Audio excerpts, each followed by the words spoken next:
پہنچے ہمارے وزیر خارجہ، تو وہاں پہ استقبال کے لیے پاکستان کی ایمبیسی کا عملہ ہی موجود تھا، اور چائنیز کی طرف سے ان کے دفتر خارجہ کا کوئی افسر نہیں آیا۔ اس کو بہت سارے لوگوں نے بہت سا ایشو بنایا کہ ایئرپورٹ پہ کوئی نہیں لینے آیا۔ وہ کسل مندی جو تھی وہ ختم ہوتی ہوئی ہمیں محسوس ہوئی۔ ہم ویسے بہت سارے، چائنا ہو یا سعودیہ ہو، ہم وہاں پہ پروٹوکولز پہ یقین نہیں رکھتے، اور اسی لیے جسے کہتے ہیں کہ بچھ جاتے ہیں، ہم بھی جائیں تو وہ بھی بچھ جاتے ہیں، وہ آئے تو ہم بھی بچھ جاتے ہیں۔ اس دفعہ جب وہ نہیں بچھے سعودیہ والے تو ہمیں بہت فیل ہوا، اور ہمیں اپنی بڑی بےزتی سی محسوس ہوئی کہ یہ کیا ہوا۔ انہوں نے کہا جی پروٹوکول کے تحت آپ کی ملاقات جن کے ساتھ ہے وہ کروا دیتے ہیں، اور وہی ہوئی، کوئی پروٹوکول سے کم تو نہیں ہوئی، بلکہ اس سے تھوڑی سی بڑھ کے ہی ہوئی۔ لیکن ہمیں محسوس ہوا کہ پہلے تو یہ انہوں نے کبھی پروٹوکول ہمارے ساتھ نہیں کیا، لیکن اب وہ ہو گیا۔ چائنا کے پاس ہم گئے ہیں اس پس منظر کے اندر پاکستان کہ وہاں سے ظاہر ہے کہ اب پتہ نہیں، میں اس ویڈیو کے اندر دیکھ نہیں پایا، کیونکہ چائنا کے ساتھ اس وقت ہمارا سب سے سٹرونگ لنک جو ہے وہ سی پیک ہے، اور آپ کو پتہ ہے ہم نے سی پیک کی ایک اتھارٹی بنائی ہوئی ہے، اور آصم باجوہ صاحب، جنرل ریٹائرڈ آصم باجوہ صاحب اس کے سربراہ بھی ہوتے ہیں۔ اور اگر ہم چائنا کے ساتھ کوئی معاشی معاملات طے کرنے گئے ہیں، ظاہر ہے پیسے ویسے کے معاملات، اس کا مطلب ہے کہ باتیں کچھ اور ہونی ہیں۔ دیکھیے، اب ہم ذکر کر رہے ہیں خارجہ پالیسی کا۔ اس وقت پاکستان کی خارجہ پالیسی جتنی کنفیوزڈ اس وقت ہے، میرے خیال میں ماضی میں کبھی نہیں رہی۔ ہمیں بنیادی طور پر دو بڑی قوتیں ہیں دنیا کی، رشیا کے ٹوٹنے کے بعد وہ امریکہ اور چائنا میں ڈیوائیڈڈ ہیں۔ ان دونوں کے اپنے اپنے انٹرسٹ ہیں۔ ہمیں یہ سمجھ نہیں آ رہی کہ ہم نے چائنیز بلاک میں رہنا ہے یا امریکن بلاک میں رہنا ہے۔ سی پیک جو ہے وہ ظاہر ہے چائنیز بلاک سے جڑا ہوا بہت اچھا منصوبہ ہے، اور اس کے اوپر گزشتہ دور حکومت پہ بہت زیادہ کام ہوا تھا۔ لیکن مجھے بعض اوقات یہ لگتا ہے کہ اگر ہم سنگل ہینڈڈلی کسی ایک چیز کی طرف پوائنٹ آؤٹ کر سکیں کہ نواز شریف کو وزارت عظمیٰ سے کیوں بے دخل کیا گیا تھا، تو وہ بنیادی طور پہ سی پیک کا منصوبہ تھا۔ اس کے بعد ہوا یہ کہ ہم نے امریکہ کی خوشنودی کے لیے سی پیک کے ساتھ بھی کوئی اچھا سلوک نہیں کیا۔ ظاہر ہے اگر مراد سعید صاحب کسی ادارے کے کمیونیکیشن کے وزیر ہوں گے تو پھر اس میں کیا ہی سنجیدگی آئے گی۔ پھر اس میں ہم نے کوشش بہت کی امریکن بلاک کی طرف جانے کی، لیکن امریکہ کا اب ہم میں وہ انٹرسٹ نہیں رہا، اور جس طرح جیسے آپ نے دیکھا کہ سعودی عرب نے بھی اب اس طرف کچھ رجوع کیا ہے اسرائیل کی طرف، اور وہ امریکہ کے کہنے پہ اس پہ مزید بات ہو بھی سکتی ہے۔ تو اگر ہم اس بلاک میں رہتے ہیں تو ہمیں شاید اس سٹیج پر جانا پڑے۔ یہ مسئلہ یہ ہے کہ ہم نے اپنے ذہنوں کی جس طرح پرورش کی ہوئی ہے اس کے مطابق ہم یہ اس طرح کی بات نہیں سن سکتے۔ دوسری طرف چائنا بھی کوئی بہت زیادہ خوش نہیں ہے۔ جو آپ نے پنجابی میں ایک بات کہی شروع میں کہ ہمیں ذرا بےزتی جی محسوس ہوتی ہے، وہ محسوس نہیں ہوتی، وہ بنیادی طور پر بےزتی کی بات ہے، اور یہ سفارت خانوں میں استقبال نہیں ہوتا جب کوئی اس لیول کے لوگ جاتے ہیں۔ ان کا اگر آپ نے گرم جوشی دکھانی ہو تو آپ پبلکلی دکھاتے ہیں۔ میرے خیال میں نا ہم دونوں طرف بارگین کرنے کی کوشش کر رہے ہیں، جو کہ کوئی بہت اچھی سچویشن نہیں ہے، اور دونوں طرف سے ہمیں کچھ زیادہ امکانات نہیں نظر آ رہے۔ امریکن انٹرسٹ بھی ہمارے ساتھ کوئی اتنا زیادہ اب جڑا ہوا نہیں ہے افغانستان میں جو صورتحال ہو گئی ہے، اور چائنیز انٹرسٹ جو تھا وہ بہت زیادہ تھا پاکستان میں۔ لیکن آپ نے دیکھا کہ جس طرح ہم نے اس کو ٹارنش کیا، اس اعتماد کو ہم نے تباہ و برباد کیا، اس کی وجہ سے مجھے یوں لگتا ہے کہ ہم کہیں درمیان میں کھڑے ہیں، اور ہمیں دونوں طرف سے کوئی حوصلہ افزا پیغامات نہیں مل رہے۔ اور یہ دنیا کی قوت، دیکھیے یہ یاد رکھیے گا کہ دنیا کی بڑی قوتیں ہم ہمیشہ سے ریلیشن شپس کو، فورن خارجہ پالیسی کو اس طرح سمجھتے ہیں جیسے یہ محلے کی بات ہو، یا ہم نے آپ کا اس وقت ساتھ دیا اور آپ نے ہمارا اس وقت کیوں نہیں ساتھ دیا۔ دنیا میں ریلیشن شپ ممالک کے درمیان اس طرح نہیں ہوتے۔ ریلیشن شپ کی بنیادی ریزن آج کل صرف اور صرف اکنامک ریزن ہے۔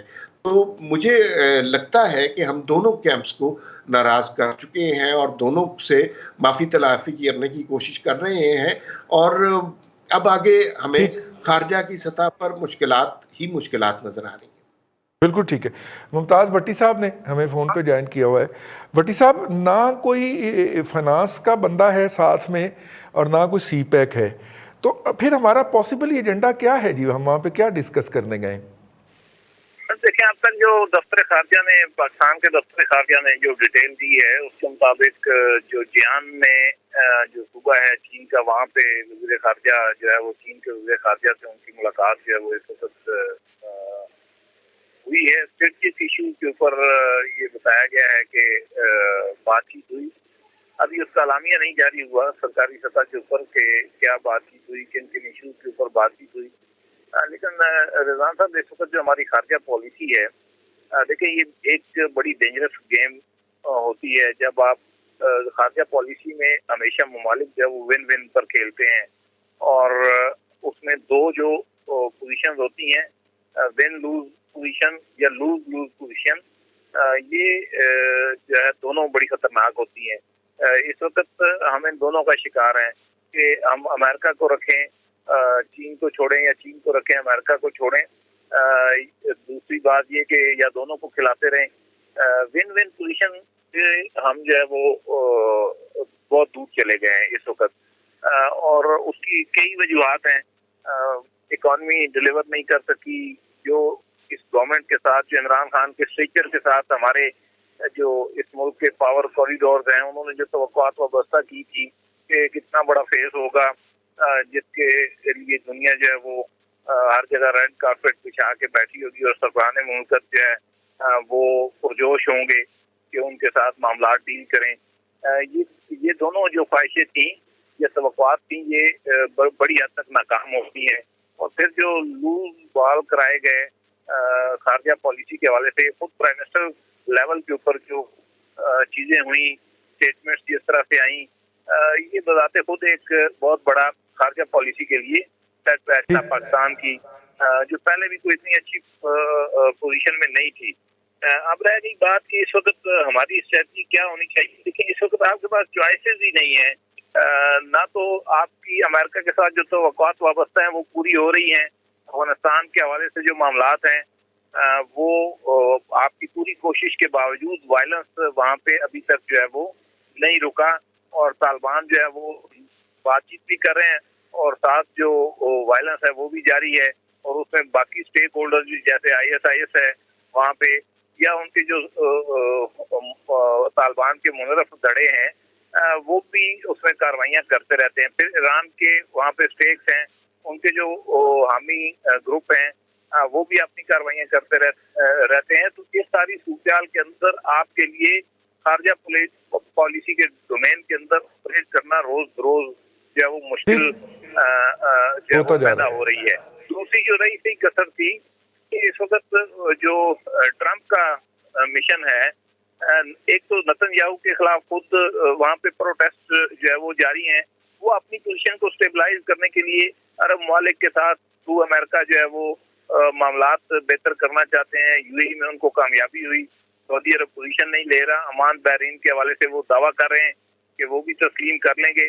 تو وہاں پہ نتن یاہو کی سروائیول جو ہے وہ اس کے ساتھ وابستہ ہے، اور ادھر ٹرمپ کی جو سروائیول ہے وہ سب سے بڑے کریڈٹ کے طور پہ اس کو اگلے الیکشن میں لے کر جانا چاہتے ہیں۔ تو اس سارے سینیریو کے اندر آپ کے لیے آپریٹ کرنا پولیٹیکل ڈومین کے اندر روز بروز مشکل ہو رہا ہے۔ اوپر سے آپ کی چونکہ اکانومی کولیپس کی صورتحال میں ہے، گو کہ روزانہ کہا جاتا ہے، مختلف لوگوں سے کہلوایا جاتا ہے کہ یہ بڑی فارن پالیسی ڈومین کے اندر ہماری ویکنیسز جو ہے وہ ایکسپوز ہوتی جا رہی ہیں، موجود تو پہلے بھی تھیں لیکن اب یہ دنیا کے سامنے یہاں ہو رہی ہیں، جس سے جگ رسائی بھی ہو رہی ہے۔ بالکل ٹھیک ہے پروفیسر صاحب، دو بہت بڑے بڑے تبصرہ نگار جو پاکستان کے ہیں ان کا نقطہ نظر آ گیا ہے۔ سانو پتہ ہے کہ ایسی کی کار رہے ہیں؟ انداز میں یہ کہتا ہوں کہ قریشی صاحب سے یہ دوسری دفعہ وزارت خارجہ نہیں سنبھالی گئی۔ اول تو وزارت خارجہ ون مین شو نہیں ہوتا، کسی بھی حکومت کی پوری پالیسی ہوتی ہے۔ وہ ساری باتیں اپنی جگہ کہ آپ کی اکنامکس ٹھیک ہے، آپ گھر سے کھاتے ہیں تو سارے بلاک آپ کو رکھنا چاہتے ہیں، آپ بھوکے ننگے ہیں، آپ ضرورت مند ہیں، آپ ڈیپینڈنٹ ہیں، آپ پیراسائٹ ہیں، آپ کو کوئی بھی نہیں رکھنا چاہتا۔ کسی کے ساتھ آپ چل پڑتے ہیں تو وہ کہتے ہیں چلیں یار کوانٹیٹیولی صحیح۔ آپ اکیلے رہ گئے ہیں۔ کہاں آپ فرمایا کرتے تھے کہ ہم ایران اور سعودیہ کی صلح کروائیں گے، اور کہاں آج آپ پہ شک کیا؟ آپ جو مرضی کہہ لیں، آپ جس سے مرضی بگاڑ لیں، چاہے آپ نے سعودیہ سے بگاڑی ہے، نہیں بگاڑی، معافی مانگ لی ہے، نہیں مانگ لی، 2 سال سے آپ سی پیک کو بھولے ہوئے ہیں اور نیب پیکجز چل رہا ہے، نیب پیکجز میں آپ ساری وزارتیں جو خارجہ اسے بھولے ہوئے تھے، جس کا اب ہم خمیازہ بھگت رہے ہیں۔ رضی، میں، آپ، عمار مسعود اور ممتاز بٹی، ارسلان بٹی، ہم فیل ہو گئے ہیں خارجہ پالیسی میں۔ دیکھیں ملک فیل ہو گیا نا، اور فیل کرنے والا کون ہے؟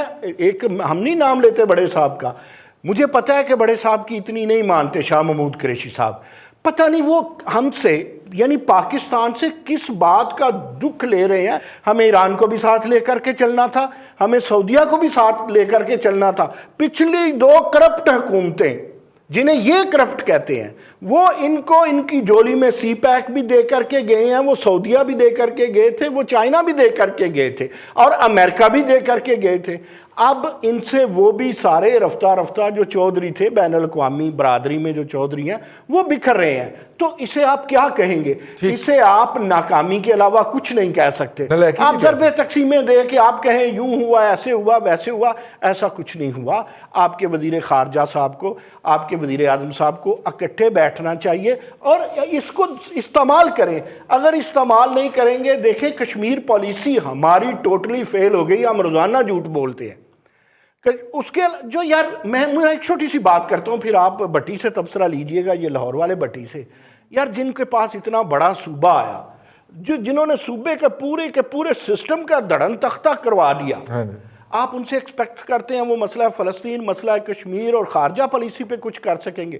اس سے بڑا اور کوئی مذاق نہیں ہو سکتا۔ اس سے بڑا اور کوئی مذاق نہیں ہے۔ اکیلے رہ گئے ہیں ہم بھٹی صاحب۔ اس وقت پاکستان کا سب سے بڑا مسئلہ کیا ہے؟ معیشت ہی ہے نا جی اور ہم اپنے سب سے بڑے دوست، اور معیشت سے بھی بڑا مسئلہ یہ حکومت نہیں، معیشت ہے۔ ہماری حکومت کا وزیر خارجہ ان کی 2nd موسٹ پاورفل شخصیت سے ملنے گیا ہے۔ یار نہ فنانس کا بندہ ساتھ ہے، نہ سی پیک کا بندہ ساتھ ہے، تو ہم کیا لینے گئے ہیں؟ آمد کا موسم ایسے بھی ختم ہو گیا ہے، تو ہم لینے کیا گئے ہیں وہاں پہ؟ صاحب بات یہ ہے کہ آپ ایک تو گھبرا بہت جلدی جاتے ہیں، یہ میں آپ کی بات نہیں کر رہا، آپ سے مراد یعنی ہم لوگ سارے، ہم لوگ گھبرانا نہیں، آپ نے ویسے میرا نام نہیں لیا، کہنا مجھے چاہیے، لیکن بات یہ ہے کہ اگر ایئرپورٹ پہ ان کا کوئی اعلیٰ حکام اگر انہوں نے نہیں آئے یا ان کے وزارت خارجہ کی جانب سے، دیکھیں ہیڈ کانسٹیبل آیا تھا ایک، چلیں وہ نہیں وہ اور بھی لوگ تھے ہمارے اپنے وہاں ایمبیسی کے، ہماری ایمبیسی کے لوگ تھے وہاں پہ۔ وہ مسئلہ یہ ہے جی کہ اگر نہیں آئے کوئی بات نہیں، ہو سکتا ہے وہ چائنیز جلدی سو جاتے ہوں گے، وزیر خارجہ دینی کیسے یار ہے جنا گھر، چلے وہ پھر اس وقت کہیں آرام فرما رہے ہوں گے یا کوئی اور ضروری کام کر رہے ہوں گے، انہوں نے صرف ہمارے سے تو نہیں ملنا، چائنا سپر پاور ہے، اکنامک پاور ہے، وہ کسی اور سے بھی میٹنگ ہو سکتا کر رہے ہوں، یا وہ اپنے صدر سے مشورہ کر رہے ہوں۔ میں نے کچھ دیر کے بعد وزیر خارجہ آئے ہیں پاکستان سے، ہو سکتا ہے کہ وہ وزیر خارجہ بھی 2 بجے اٹھتے ہوں، یہ نہیں ہو سکتا، چائنا میں یہ نہیں ہو سکتا۔ اچھا اتنی بڑی سپر پاور ہے تو وہ نہیں، چائنا جی وہ صبح 4:30 5 بجے اٹھ جاتے ہیں۔ میں ایک دفعہ گیا ہوں ماضی میں وزیر اعظم صاحب کے ساتھ، وزیر اعلیٰ صاحب کے ساتھ دورے پہ، تو وہ تو صبح 5:30 6 بجے اٹھے ہوتے ہیں، سارے ریڈی ہوئے ہوتے ہیں، کوٹ پینٹ پہن کے ہمارے سے بھی پہلے تیار ہو جاتے ہیں۔ نماز ظاہر ہے انہوں نے نہیں پڑھنی ہوتی، لیکن وہ صبح منہ اندھیرے اٹھ جاتے ہیں، بالکل سارے وہ واک کرتے ہیں، سیرے کرتے ہیں۔ نہیں تو پھر کیوں نہیں آئے؟ ہاں جی، وہ دوسری بات یہ ہے کہ اس میں ایک جو بات آپ نے جو کہی ہے اس میں میں یہ کہوں گا کہ وزیر خارجہ صاحب چائنا جو ہے جی کسی کو بھی لے کے نہیں گئے، آپ نے یہ مجھ سے پوچھا ہے۔ مسئلہ یہ ہے جی کہ وہ چونکہ کچھ ایسی باتیں ہوتی ہیں جس کی پردہ داری بھی ہوتی ہے، جو ہم نہیں بتانا چاہتے کئی لوگوں کو یا کئی دوستوں کو، تو پھر ہم نے اس سے ان سے بالا بالا کرنی ہوتی ہے۔ جب ہم کچھ چیزیں ایسی بالا بالا کرتے ہیں تو پھر ہمیں بہت سارے ایسے دوستوں کو پیچھے چھوڑ کے جانا ہوتا ہے، یا ہم ان سے گائیڈ لائنز لے لیتے ہیں، پرچیاں لے لیتے ہیں، جیب میں رکھ لیتے ہیں کہ جی ہم اس پہ موضوع پہ بھی بات کر لیں گے۔